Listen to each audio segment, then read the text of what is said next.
Here we go. Okay. Hi. Hi. So are we ready? I think so. Yeah. Okay. So we're going to begin uh, tuning in. So now sit straight, palms together, uh, heart breath,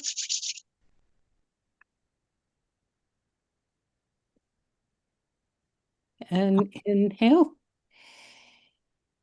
Om Namo Gurudev Namo Om Namo Gurudev Om Om Namo Gurudev Namo Ad Guru Name, Jugat Guru Name, Sad Guru Name, Siri Name, Ad Guru Name, Jugat Guru Sad Guru Name, Siri Guru Ad Guru Name, Jugat Guru Sad Guru Siri Guru Name. Long deep breath. Keep up hard breath.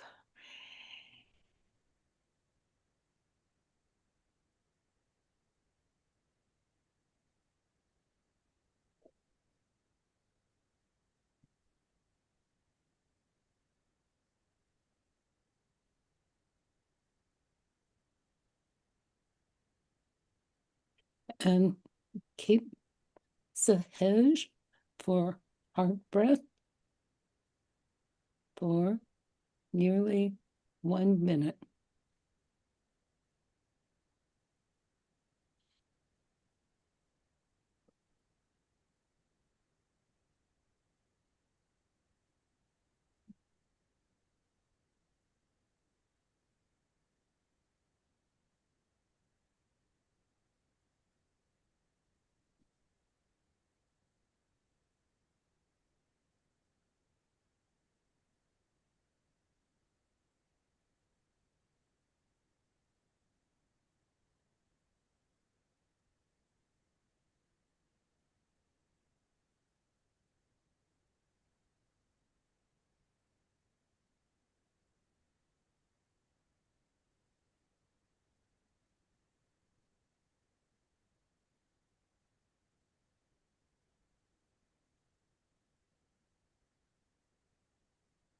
And inhale,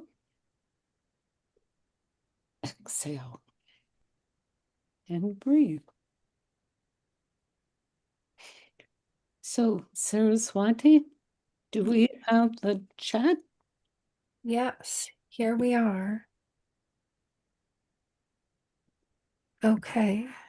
Okay, got it. Thank you. Oh, by the way, um, this particular chat that I was coming from Baba Siri Chand, that was actually before I did the conversation and the text. So we happened that before that. Okay, so now everybody,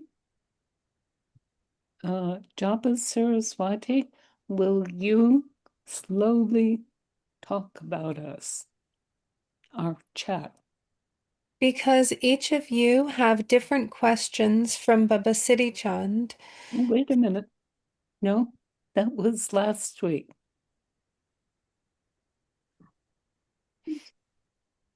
You're This right. 1 minute. Oh my gosh, my chat is all the way at the top. Wait a minute. I've got it. Do you want me to read it? Yes, please. Well, wait a minute. I want to get Japa Saraswati Okay. together. I found it. Oh, Thank you. good. Okay. Sorry. Okay. Go ahead. Blessings, everyone. Baba Siri Chand and our intergalactic siblings would like us to tell us, our light workers, why are these situations? Tune in. Why is it important to become aware from the source of our immense darkness within humanity? Why is humanity important to change, heal from darkness to love and light? Why is this important? Understanding for the current and future upheaval, that is called the shift for the Aquarian Age, the times, the apocalypse, revelation, etc. How do we move from scary and fear to transformation? 1 minute of heart pumping, 5 minutes of heart breath. Wonderful. Okay. So now do you have paper and a pen? Yeah. Because we might have a lot of things. Okay. Good notes. Do you all understand that? Yes, I do. Okay. And Yes. good. And does everybody have your paper and pen? I do. Okay. I'm set. Okay. And Harimandir, you're not muted. You are muted. Are you with us? Okay, had to get out of the chat first. Oh, okay. No, do you have pen and paper? Yes, Okay, good. somewhere. And Gian Das Prem? Yes. Oh, good. Okay. Okay.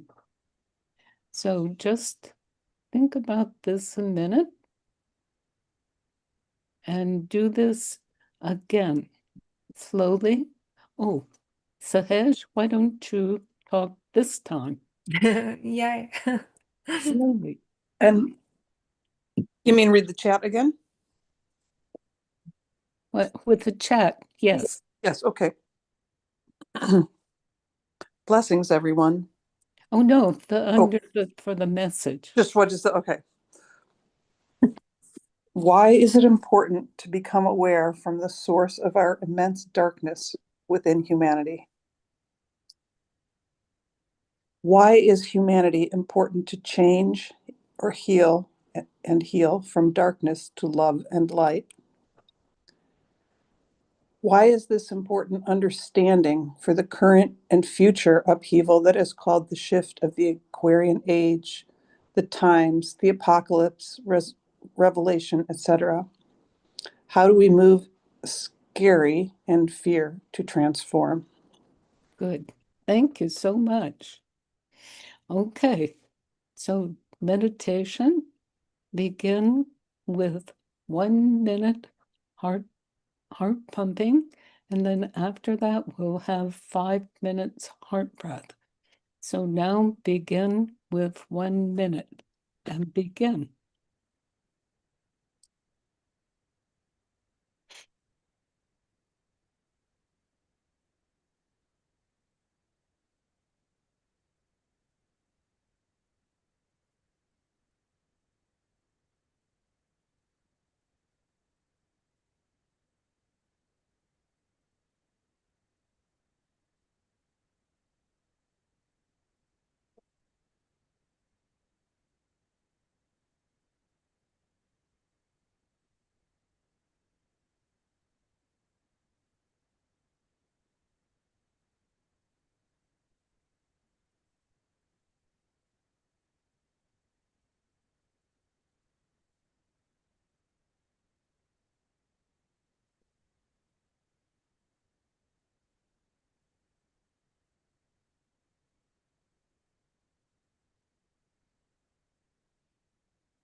And now, heart breath, 5 minutes.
Inhale.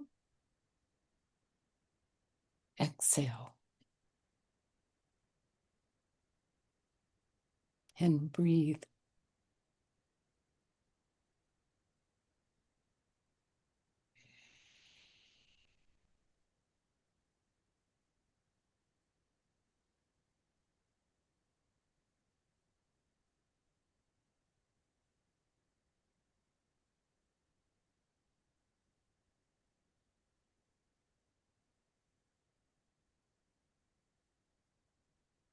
Okay.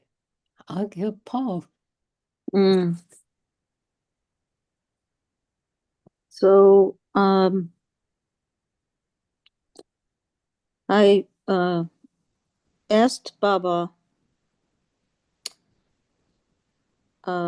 is it true that, or are we just, is this, wishful thinking that we must transform, or we transform from darkness into the light, the alchemical process, from lead to gold, or from the caterpillar to the butterfly? Is that, uh, yeah, just like, why are we, so what is that all about? And are we just making it up, or is it wishful thinking that we're going to move, that we want to move from darkness to light and into love? And he so he says that this is part of the transformation is happening. I wrote here, transformation is life. And he said, you're awakening to the core of what life is all about, which is transformation. And that core begins as a seed in the deepest, darkest, unknown parts of existence. And so he said, exactly, he said, yes, the caterpillar does transform into the butterfly. See, this is all about transformation, and life is all about transformation and connection. The idea is that we are all connected, and we are awakening.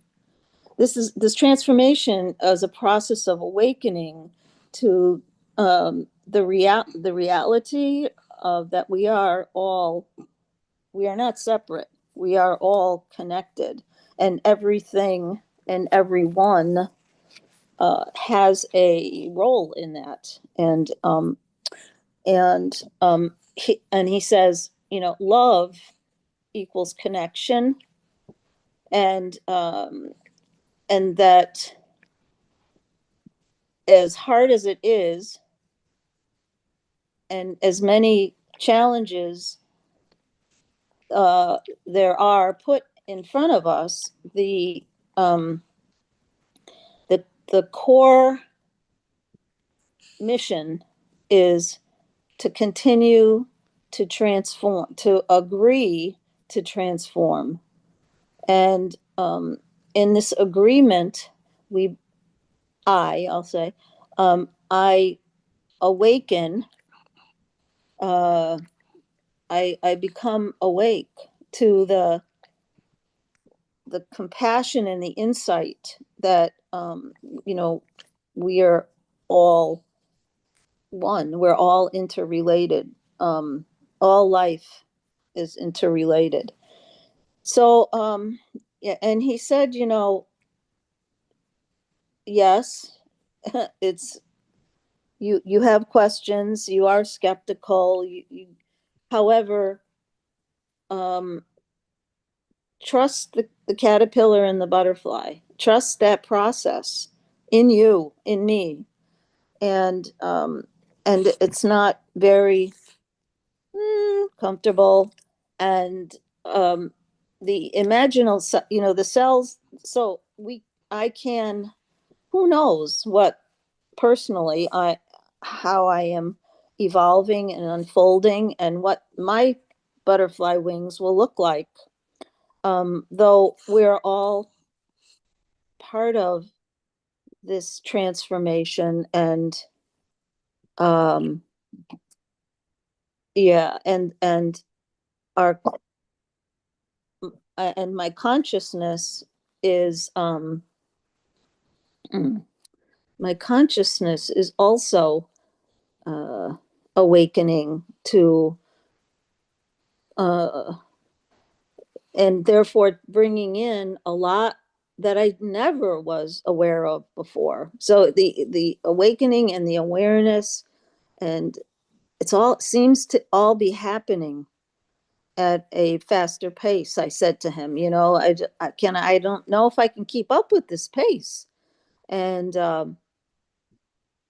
so yeah, and that's where, and so I said, that's where my fear comes in, is that I'm not up to this. This is going to be overwhelming, or this is overwhelming. And I sensed from Baba that I'm not alone in that, and that what I've been training for this, sort of literally, for all my life. When I ran marathons and did triathlons, and it was funny because I would always say to myself, I think this is going to come in handy later on in my life, where I, one foot in front of the other, kept going, persisted.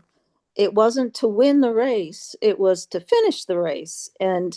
Um, and so that's yeah, and that was where I thanked Baba and for giving me plenty to sit with and to meditate on. And but he just ended up with saying that remember always that connection, love is connection, to become aware, more and more aware of it. And as we become aware of it, I also become aware of the disconnect, how deep the disconnection has been. And um and so there are many aspects to this transformation. And he says not to oversimplify it. This is, be patient. And the key, he just said, key is slow. It's okay to be slow. You don't have to zoom, zoom, zoom, zoom through this. Just be slow, one day at a time, and keep your focus and your compass, focused, pointed in the direction of soul, and allow soul to wrap soul's loving arms around you, and know that you are loved and you are connected. So that gave me, some solace here, and it slowed me down. And I'm very grateful, and I thanked Baba. Wow. I hope that makes sense. This is wonderful. Yes. Okay. It takes me a little while. I can be slow. Good. Okay. Great. Thank you very much. Oh, thank you. Okay. So now, Gian Das Prem.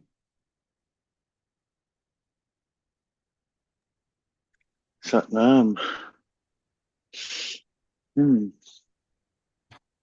Okay.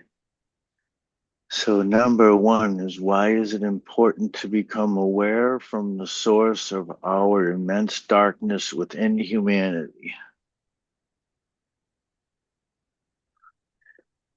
So the first thing that came to me And through is just the kindness, trying to be kind.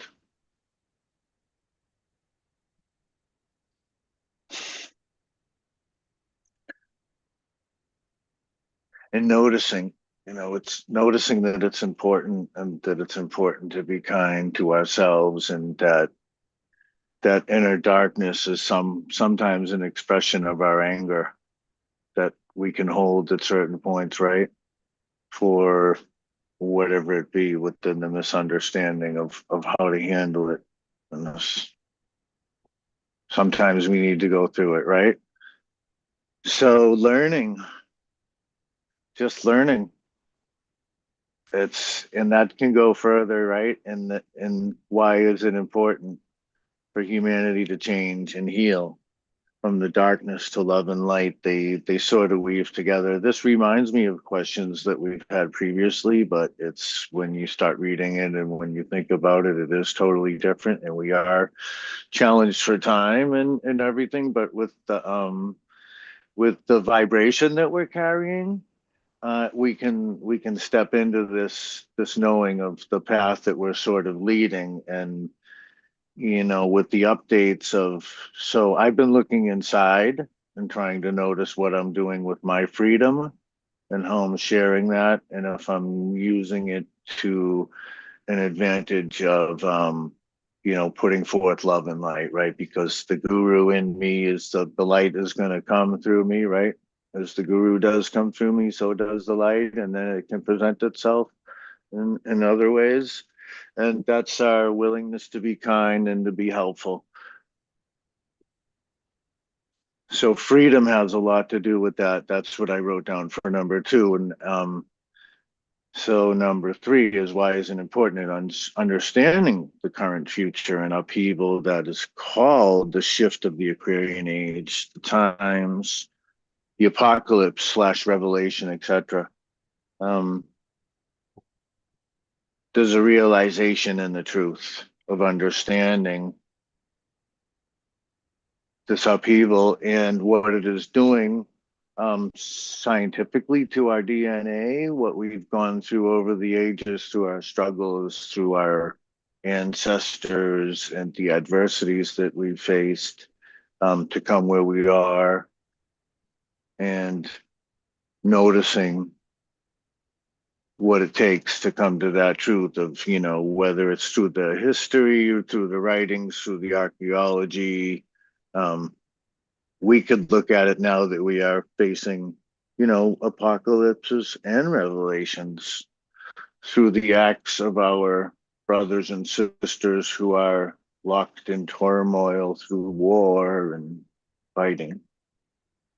So we're here to help.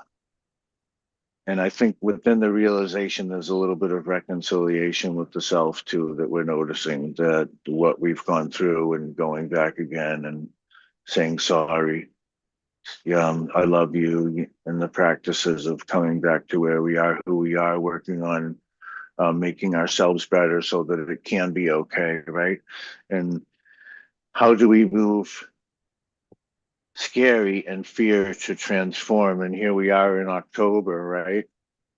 We're celebrating the Day of the Dead, or we're noticing where we gather all of our fruits and nuts and vegetables and gather them in for the coming winter, not knowing what the weather will be, and getting ready to celebrate for the light coming shorter, and us getting up a little bit earlier to face the light, right? And there's certain practices that have been handed down over the years that we do, and there's, it's auspicious at this time of year. It's a very beautiful thing too. So kindness to the inner feeling, and calm into the healing, particularly saying sorry.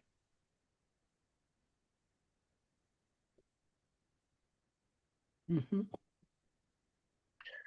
And I think for me and for Baba Siri Chand, Baba Siri Chand is obviously a little bit above of everything, and gets to travel around the world, and we can do certain things with our memory and through our DNA, and also through, some of the media that we've taken into our mind. But we bring ourselves back into that meditation of that peace and love and the changing and sharing, coming to truth. Yeah, the practice is really working. And I think that through our, trials and tribulations, we're healing each other, and we're healing ourselves as we, learn to walk this path a little bit more steady, to share that when we get into the crowd, when we come together, right, and we celebrate, whether we're dancing or singing. And for me, it's a half hour every week of Kirtan Kriya on Saturdays. It's very powerful. But this weekend it'll be the precursor to walking on the streets and celebrating the air, the freedom that we have now, and voicing up against any tyranny that we're facing, and hoping that people are being safely moved back into their homes, where we are open to them in both mind and spirit. Yeah, and Wahi Guru. Thank you so much. Love, love, love. Thank you so much. Okay. Now, this takes me a little bit. Okay. Okay. Thank you so much. Okay. Sahaj. Oops, okay. I'm amazed. I actually wrote everything down without even thinking too much. Wow.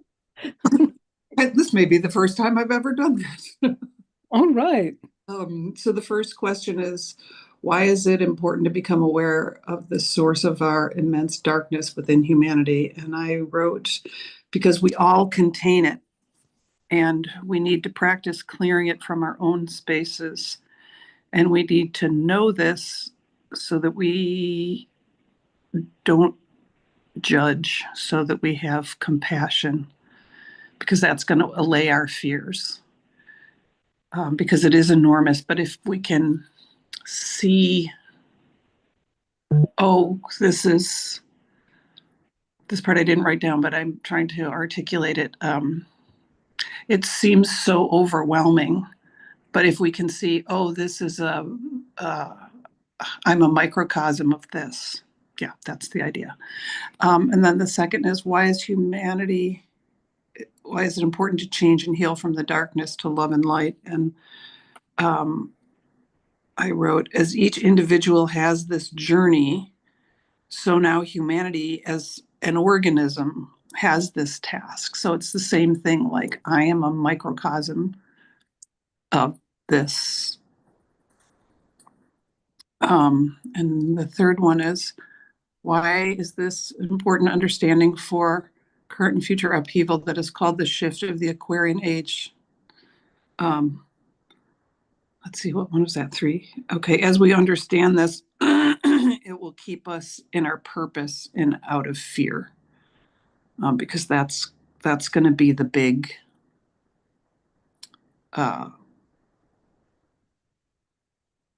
challenge. And number 4 is, how do we move from scary and fear to transform? This is my favorite one. The answer is one breath to the next, find the absurdity, and look to Portland for the example. They are not agreeing to the fear and destruction narrative. They are showing up the absurdity, and they're sparking joy and laughter. So that's our example.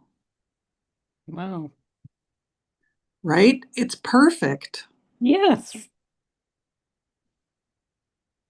Wonderful. That's me. That's what I got. This is wonderful. I know I laughed when it was coming out of my pen. No, it's from Baba Siri Chand. Right? Yeah. Yeah, like there's the example right in front of you. You just were talking about it. That's it. Okay. That's great. Okay. So, Harimandir.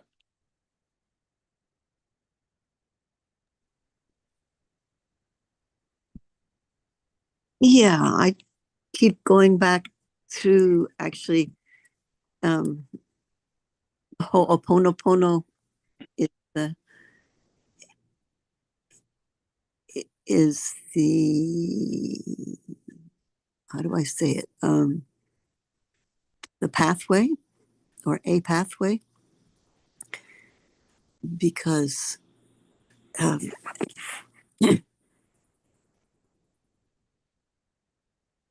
it is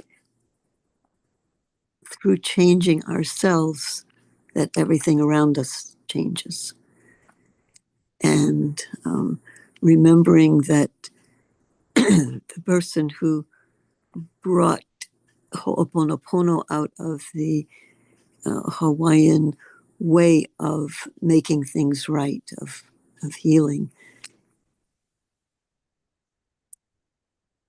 was able to simply, as the head of oops, a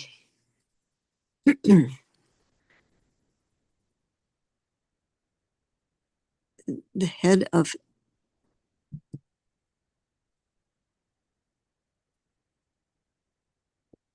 an asylum for the criminally insane.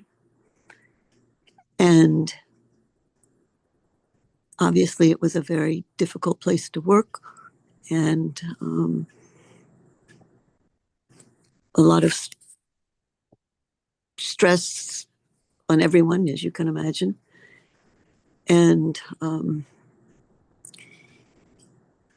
every morning he would, or every day, he would take each chart and energetically or intentionally say to that person, which the chart was representing, I love you. I'm sorry. Please forgive me. Thank you. And as he added love into the equation,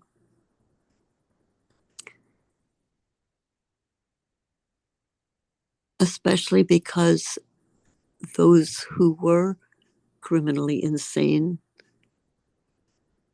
never or rarely or unfathomably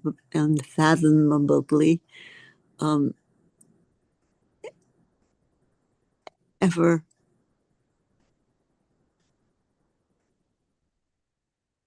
were given a connection to love. And then I'm sorry, because we are all interconnected and each of us has given, even yesterday, or each of us have given something to the one of all of us that has been detrimental or harmful, out of anger, out of judgment, out of separation, out of outrage. We have acted not in a direct line, but putting that into humanity. And so acknowledging and stating, I'm sorry for the times I have acted without kindness and without grace. Please forgive me. Asking for forgiveness, forgiving ourselves.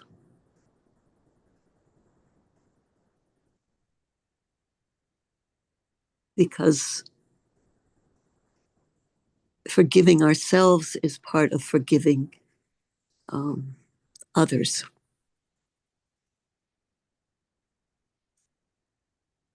So I love you.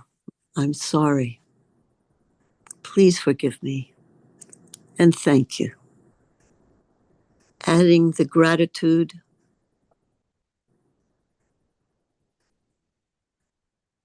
having given love,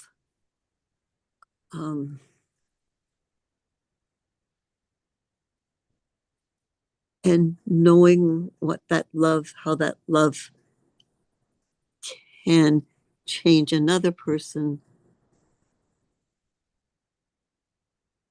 I'm grateful that I know it will manifest in that other person. Subtly, eventually, but it makes a difference. So it's a lot like heart breath, and you can do it during heart breath. And what happened at that asylum for the criminally insane is that people started getting better. And I don't know the time frame, but it wasn't decades, it was years. And people started getting better. They could leave that institution. And eventually they closed it because there was only one or two people left that needed more care or more cocooning. So it fits with all this. And what's interesting for me at this particular time, the people that I have for years, decades, thought as other. They wanted to close the schools that I wanted to stay open. They wanted to, they were on the other side politically. And yet now they are on the same side as I am. And I have to reevaluate and rethink and recognize the humanity, their humanity, and my judgment, my anger. So, ho'oponopono.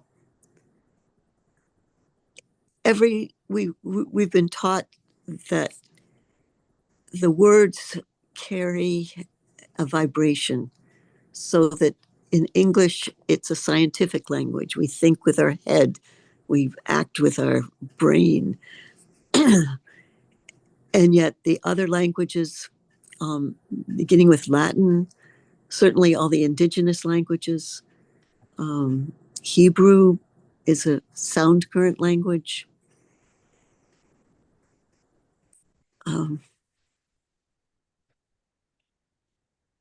And that too brings us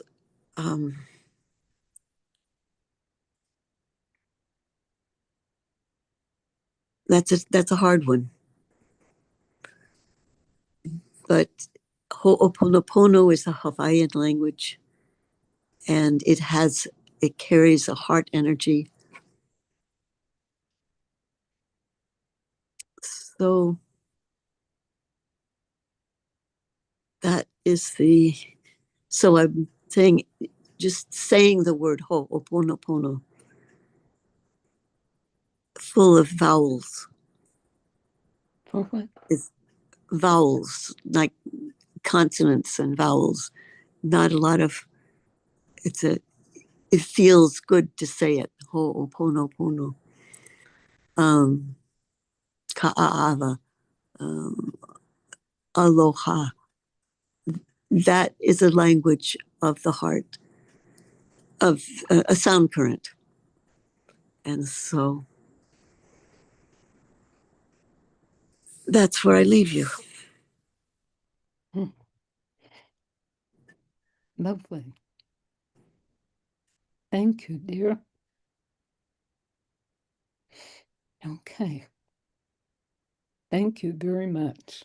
Mm-hmm. Okay. Japa Saraswati. Satnam, my notepad is very messy. Um, and so many things that people said I had really same and similar messages. So to begin with, for the source, what I had was the self, and that the self is a microcosm for all of society. So where does shadow come from in the self? It comes from our shadow self, from um, the areas that we don't really bathe in light. And what Bubba showed me was shame, especially the places that we hold in shame and that are darkly hidden. And that the way that we address that is through deep self-knowledge, through bathing these shadow places in light. And then what I felt was, so I want to tell you guys a little story about Benjamin Lay. He was an early Quaker, and he was born in England in the late 1600s, and then in the early in like 1719 or so, he became a sailor, and he saw the Atlantic slave trade. He ended up in Barbados. He moved to Barbados, and he became a really strong abolitionist. Oh, but I forgot to tell you guys, he was a little person, and he had bone deformities. And he would do these public displays because at the time, so he was born a Quaker, and at the time, Quakers didn't have a problem with slavery. So he like would run into the meeting house naked to protest that everybody was wearing cotton that was grown in the Atlantic slave trade and stuff like that. Like he caused disruptions, and then he would get himself kicked out of meetings because of this. And now he is he eventually he campaigned so hard. I guess I should say also he became a vegan because he didn't want to use animal meat, and he used on his farm no animal labor. And he also made his clothes out of flax, he and his wife. And then he and his wife moved to a cave to protest like conventional society. Um, and I presented on him to my Quaker group on Sunday, and we were discussing it afterwards. And I said, I don't know if I would have the courage to piss everybody off the way that he did. Like, he got himself kicked out of so many meetings. He was really, like, kind of hated at his time, but now he is kind of considered a prophet. He's considered just a person who was absolutely fearless in his devotion to um, that this was wrong, and that he had to protest it with everything he had. And he's really credited with one of being a person who really changed first Quakers, and then Quakers were a huge part of abolishing slavery in the United States. And after the meeting, one of my friends was saying, like, what gives somebody the courage to do that? Like Greta Thunberg equally is such a crusader. And what I said was that I think it's because these people are not conforming to the patriarchal ideal that Greta Thunberg, being autistic and just, she knows she's special. She knows she's not going to fit into the box. And I think also Benjamin Lay, being a little person and his chest was really jutted forward, was one of his bone things. And not conforming to the patriarchal ideal. And what I felt um, in contemplating this story is the interdependence of the patriarchy and the non-patriarchal conforming. And what I'm feeling is that those who are non-patriarchal conforming are starting to really outnumber those who are patriarchal conforming, and that there is a privilege that those who conform to the patriarchy get. There's a privilege that they have. And um and what I felt my Quaker friends saying is that they don't want to give up the privilege that they have. You know, they were kind of, yeah, even though they do want everybody to be, you know, on equal footing, they don't want to give up their privilege, which is a really interesting thing. And what I felt is the interdependence, and that the healing. What I saw, Sahaj, once again, I felt like Portland was the white blood cells speeding healing onto the wound that's caused by, you know, ice, that's caused by a city being infiltrated like that, that these are the white blood cells that are just speeding healing to that place. And I feel the interdependence because without the patriarchy, there's nothing to conform to, you know, that there is, even if you're off the scale, there still exists a scale. Um, I don't know if that makes sense, but because of interdependence. And and then understanding apocalypse. So what I felt was a tiny apocalypse. And then I got the message, okay, so this is, I don't know, there were so many branches, but David Byrne has a song, Tiny Apocalypse, which was the first thing that came to mind. Second thing is that that's where we are right now. So the tiny apocalypses are part of the Gospels of Mark, Matthew, and Luke, and they are the events that come ahead of the apocalypse. They're like the aftershocks, but that happen before. Does that make sense? They're the before shocks of the apocalypse. And so what I felt is that that's what we're in now, is that we're in the, you know, the shutters that are leading up to it, and that we have to understand it for consent. Basically, that's why we have to understand it, because it's non-consensual if we don't understand it, which is a brutalist way to look at it. Um, and from scary to transformation, it's what keeps us afloat. We have to we have to be not in fear, because we will immediately sink. You know, we need the buoyancy of hope. And what I saw was Siri Gian, you know when, and Sahaj will know this too, I think many of us will, but on Baba's statue, the one that's on my picture here, you know when that statue looks really, really scary, like when you have like done something to piss Baba off or something, like when he looks so scary sometimes. Yeah. It's just like, oh my gosh, you want to melt. You want to melt into a little puddle right where you stand. Like, oh my goodness.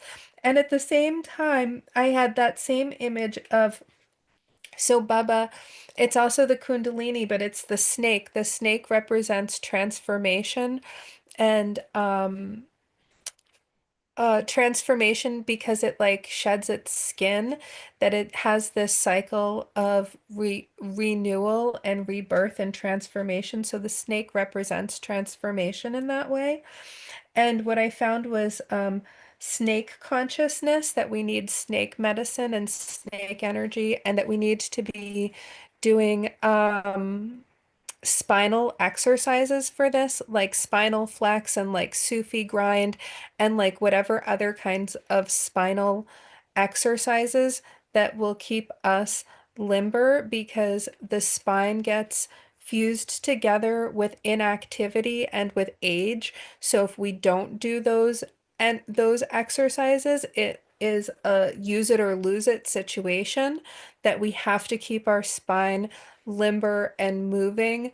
And that's part of it with the understanding, like we are in this place where the earth is quaking, and if we want to be staying afloat and standing up, we need to be, part of that is going to involve spinal flexibility for balance and stability, you know?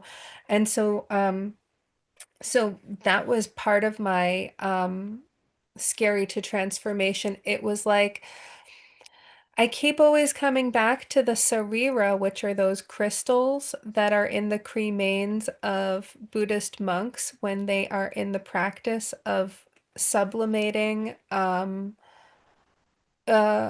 negativity and sort of alchemizing it and metamorphosing it. When that happens, these crystals form in their cremains, and and that's the energy that I have, that sometimes I will even just meditate about those crystals and feel like if I'm super stuck on something, I can meditate about those crystals, because those crystals are said to have the presence of that monk. You know, like they use it as a venerated relic that is invoked for healing, and we can use the energy of that just by meditating on the existence of it, you know, which is pretty wild, and totally amazing. So that's what I got for scary to transformation. I told you it was messy. That was amazing. Thank you so much. Thank you. Okay. Now, But my, I am sorry to interrupt. Is everybody done? yeah, who is this? This is Sahaj, and I ordinarily would not do this, but when Japa Saraswati was speaking, something happened, and I just felt like I was supposed to say it. So may I? Oh, Go for it. yes, go ahead. So I am in Oregon, and I am on a river, and I'm looking out, and this river has these kinds of dories that are they're basically drift boats. So you get in at one end and take it out at the other end. And I looked out, and oh, I feel so emotional. There's three people in the boat. The person in the front is standing, and he is fishing. And then there's a woman sitting just behind him, and she's been very still. She's just sitting and she's watching. And then there's the person behind him rowing. Mostly the boat is flowing, and what I saw when I saw it is going with the flow. Oh, They're going with the flow, but going with the flow doesn't just mean you take your oars out of the water. It doesn't mean that you entirely let go of everything. You still have a certain amount of, I don't want to use the word control because that's not accurate. There is a certain amount of participation on your part that is required. You rudder. Uh,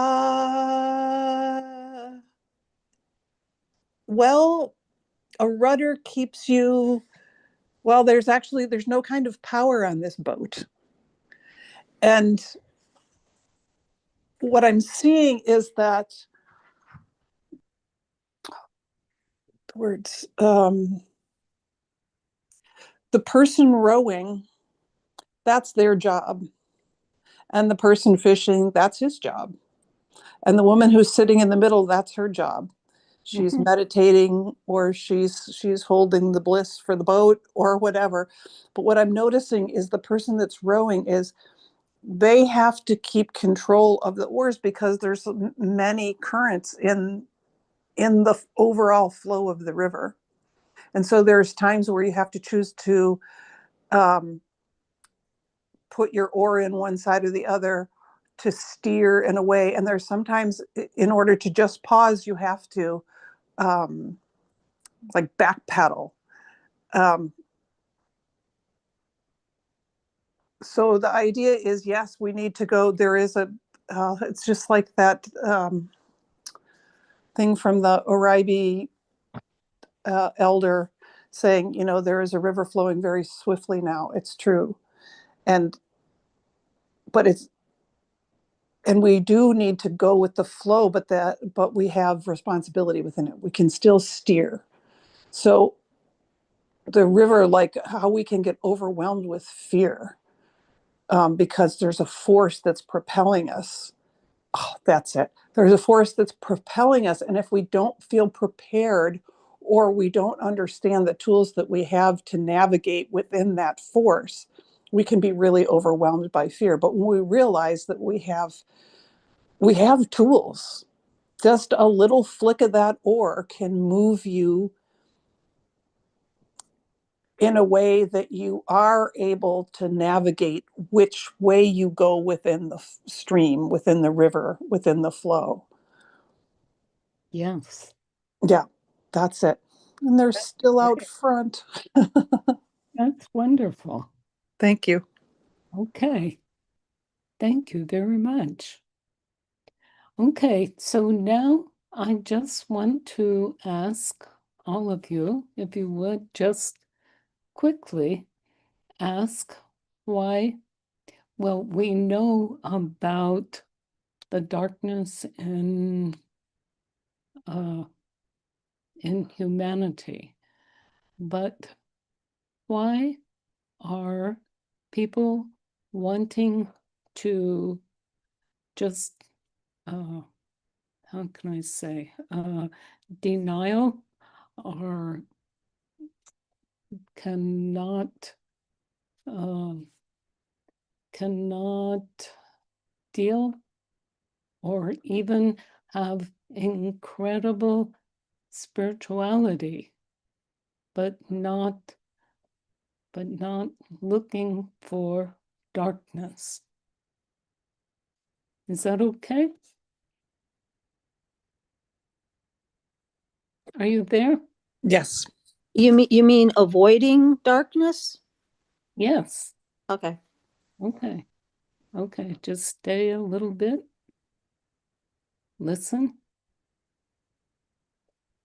Okay. Aagia Pal. Yeah. Yeah. Oh, geez. Okay. Darkness. Scary. Not from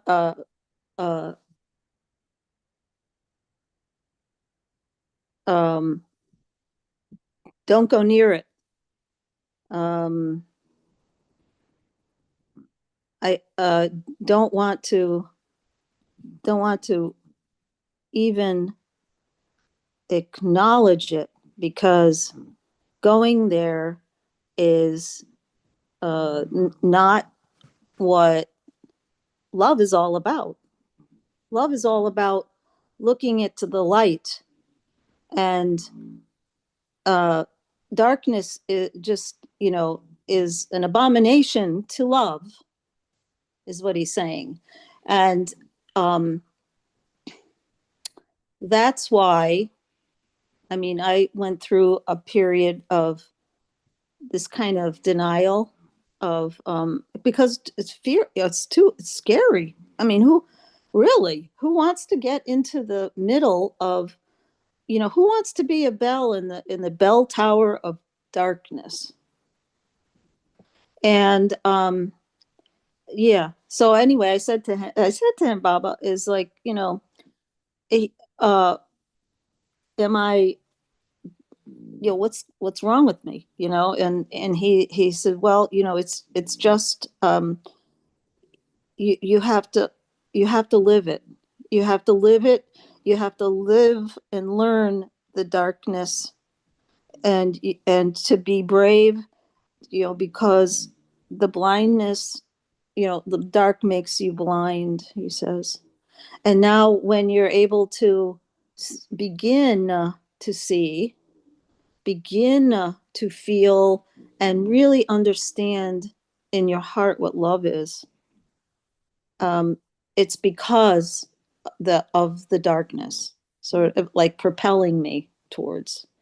um, propelling me towards love. So he's like, okay, so the longer you live, the more you realize that this is a natural progression, and good for you that you face the darkness. Mhm. But it's a cyclical, a sort of, it's not like, oh, okay, I've accomplished that now, and I'm just gonna go ahead. I've already faced so it's like a constant, I don't know how to say this, but it's like not a spiraling, but it's a cycling, but back to it. Oh, okay, so now it's some darkness I can't see. But now I have more tools, right? Now I say, well, I can do Ho'oponopono. I can I can repeat Allah at 2 a.m. so I can, open my heart. And so I have tools now. So and other tools are the fact that I recognize I need people. I can't do it on my own. Mm. Yeah. Okay. Wonderful. Thank you. Welcome. Okay. So now again, why do we need to be aware of darkness?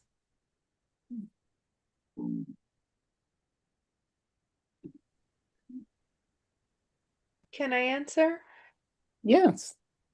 Oh, well, for me, when I asked Baba, um, what he showed me was that so much of what Aagia Pal said, that it's within us, the place that we are most shamed and most uncomfortable to go into. So it's also what he showed me is the source of addiction, and that it's the place that people that it's the lengths that people will go to avoid confronting the darkness within themselves, is essentially the depth of their depravity, the depth of how far somebody will go away from goodness, is how ashamed and how much they don't want to go to that place in themselves. And that's the need for healing. That is that, like, just like what Agia Paul said, is it's about love. As soon as we can as a person can start to look at like their gambling addiction, or their, whatever their trauma is, that they are so ashamed and so afraid of healing, that it gets healed in group consciousness, and by bathing it in that loving light of sort of togetherness with the person, with God, and sometimes with another person. But it doesn't always have to be with another person, but it has to be about awareness of those places to get healing there. Or else, is as long as it remains in the darkness, it's not getting healing.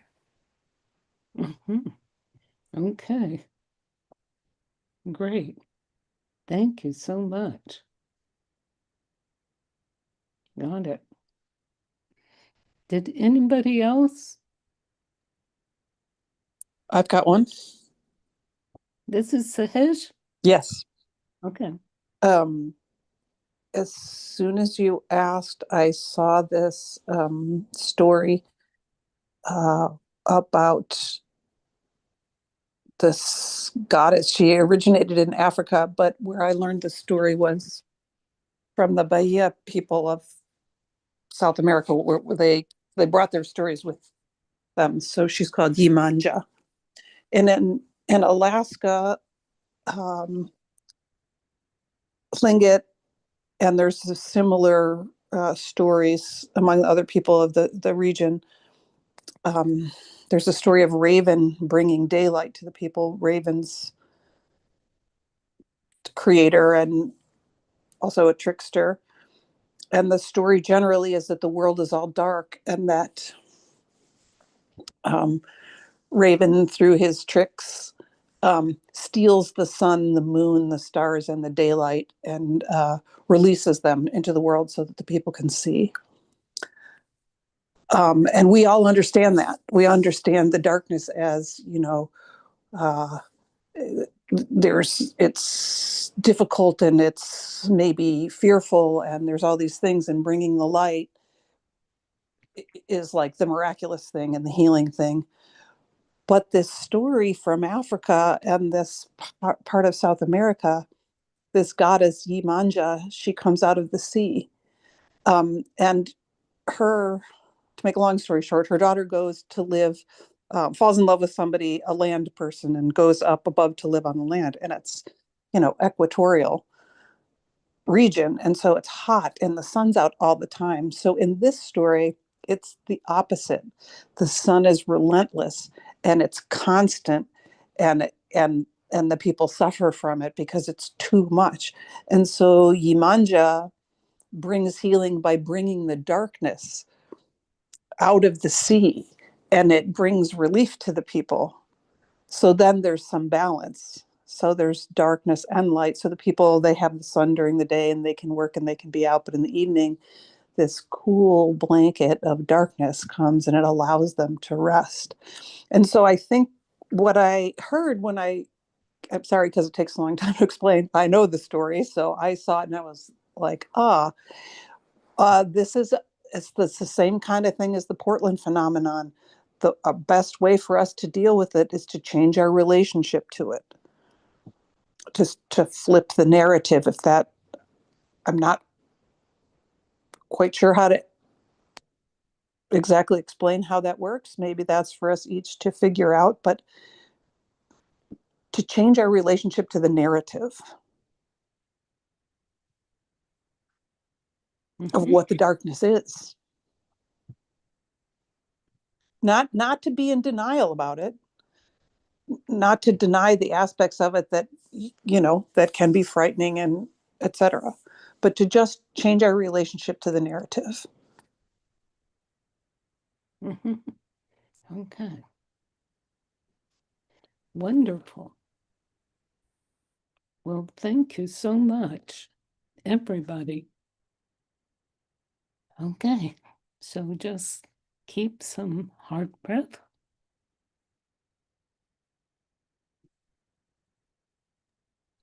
Oh, I have one thing to add. Yes, who is this? That's me. Aagia No, Pal. who is me? Aagia Pal. Okay. What Sahaj just said brought up for me um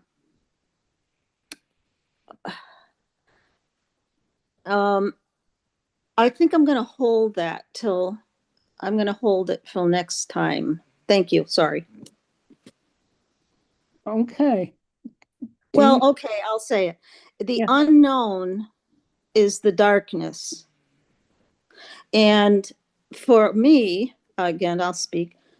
I don't like the unknown.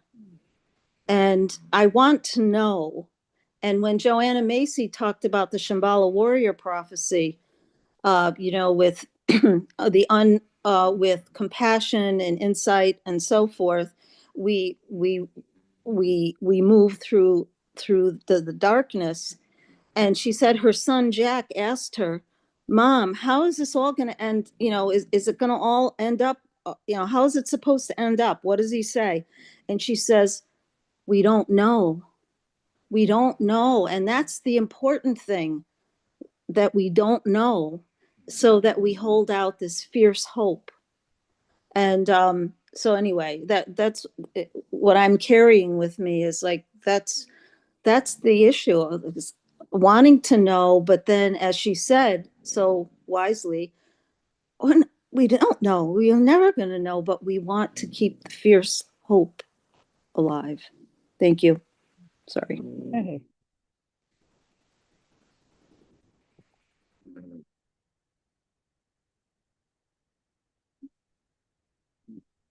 Okay. Thank you so much. Wonderful. Okay. So,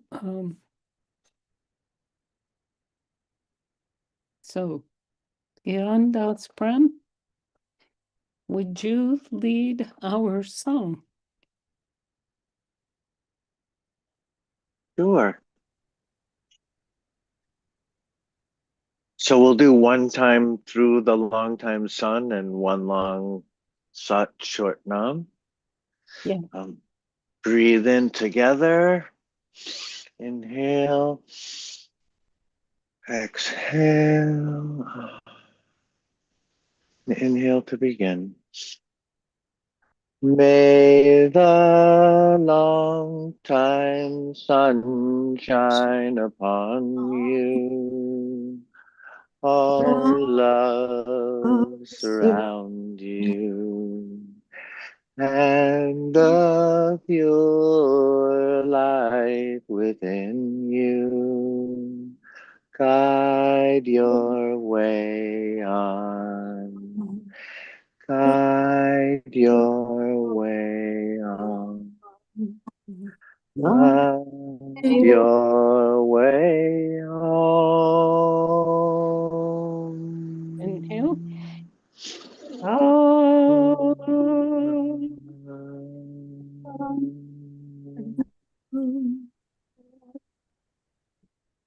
Love you all. Love you, love you, love you. You all, thank you. Bless you. Satnam. Satnam. Everybody. Take care. Satnam, Satnam.